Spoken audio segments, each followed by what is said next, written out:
In this video, I'm going to teach you the number one biggest self-sabotaging behavior and how to stop it in 3 simple steps. First things first. Let's define what self-sabotage is. The simplest definition of self-sabotage is enacting thoughts and behaviors that hold you back from what you want and therefore hinder your ability to progress towards your goals. Self-sabotage shows up in a lot of different ways and to varying degrees. I'll use a really common example from my coaching practice. We'll call her Mary. Let me know if you can relate to this. Mary wants to lose weight, exercise, and feel more confident in her body. She commits to meal planning and prepping, tracking her food, eating healthy, and hitting the gym 3 times a week. So Monday comes, she's off to a great start and feeling proud of herself. Fast forward, however, to the end of the week, and somehow she's begun to lose steam.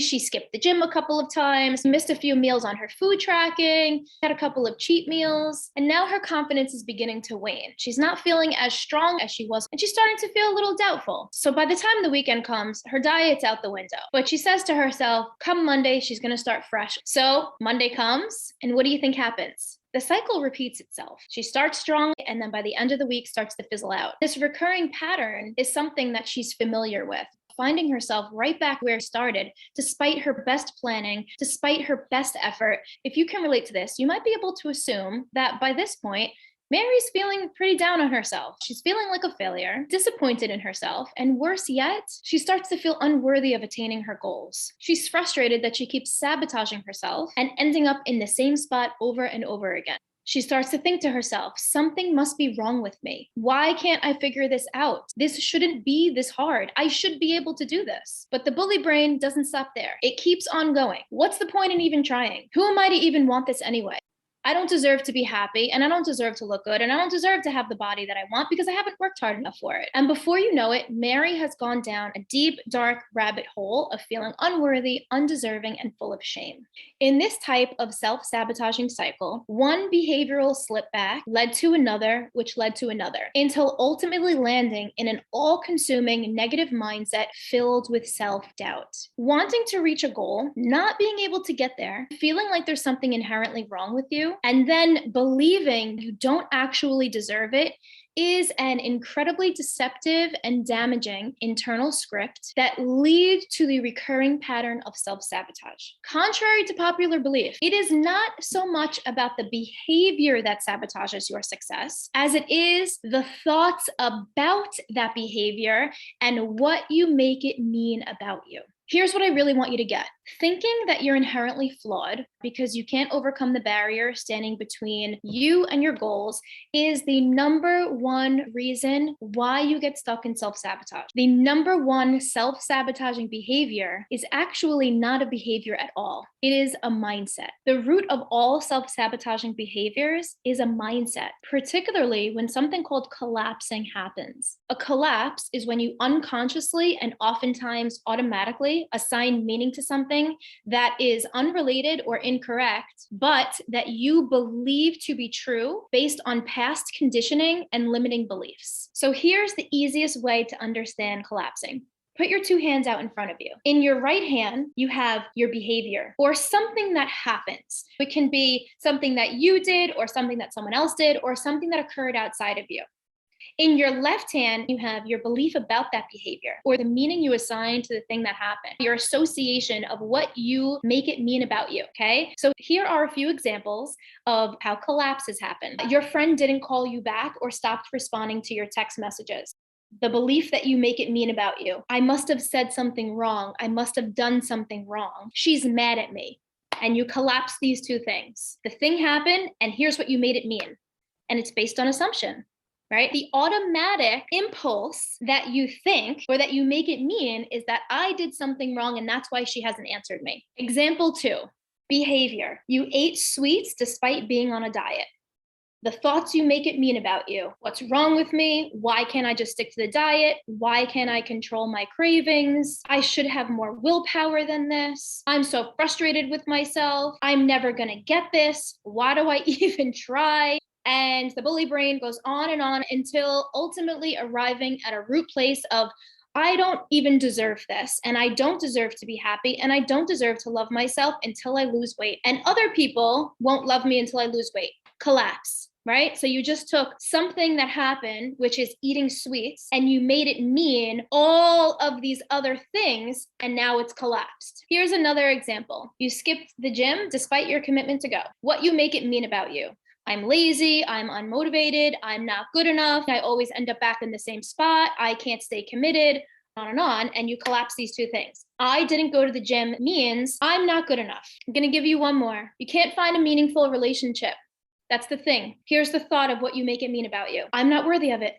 That's the bottom line. That's what it comes down to. And now there's this collapse. Over time, this continual collapse results in a severely diminished self-belief. And once that's gone, it becomes 10 times, 100 times, 1,000 times harder to make any of these lifestyle changes that you desire. It's like trying to build a house on sand. It won't be stable no matter how many bricks you lay. When you believe that you're inherently flawed, I'm not good enough, I'm not worthy of it, I'm not deserving, etc., no amount of action will be enough to counteract that. In other words, no amount of eating right, exercising, or any other behavior will correct or reverse that feeling of being undeserving. These are limiting beliefs, and if left unchecked, will remain prominent in your experience, resulting in a continuous cycle of self-sabotaging behaviors. So as you can see, it's not so much about the behavior that occurs that sabotages your success, as it is the thoughts you think about that behavior, because the thoughts you think about that behavior are the root foundation.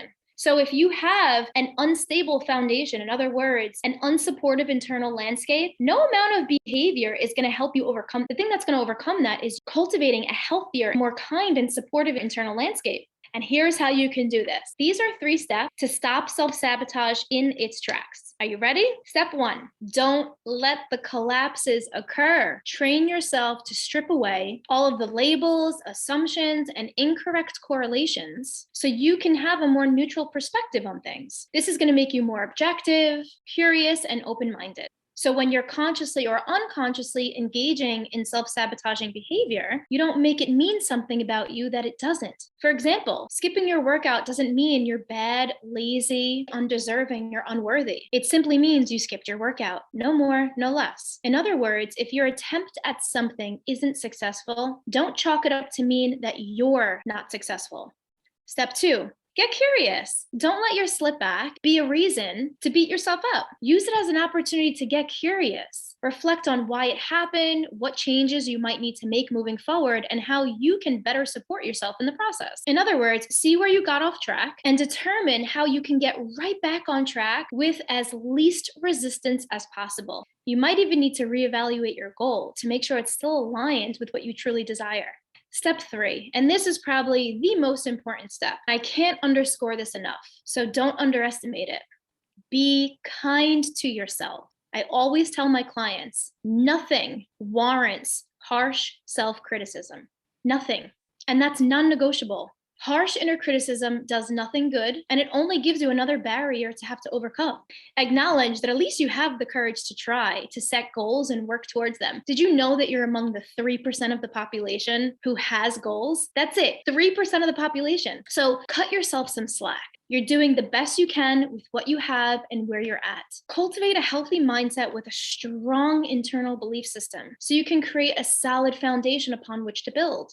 Kindness, self-compassion, and patience go a really long way, and they are the essential ingredients to overcome any form of self-sabotage. So in summary, self-sabotage is a completely normal and manageable human experience. It occurs for everybody in varying degrees. Now you know the tools to overcome it. Now you'll be better equipped with more self-awareness, curiosity, willingness to grow in a gentle way. You don't need to be a drill sergeant with yourself. Life already demands so much from us. There's already so many external pressures coming from so many different directions. Don't make yourself the source of another undue pressure. We're human, we're not perfect, we make mistakes, and we don't always get it right the first time. In fact, for a lot of people, it takes multiple attempts until we finally figure it out. And that's the beauty of the personal development path. It's not straightforward. It's not linear. There's twists and turns and ups and downs. And the more you learn, the more you realize how much you don't know and how much more there is left to learn. So don't make the mistake that a lot of people make, which is aiming for perfection in the pursuit of your goals, because it sets you up in a way that's not conducive for positive growth.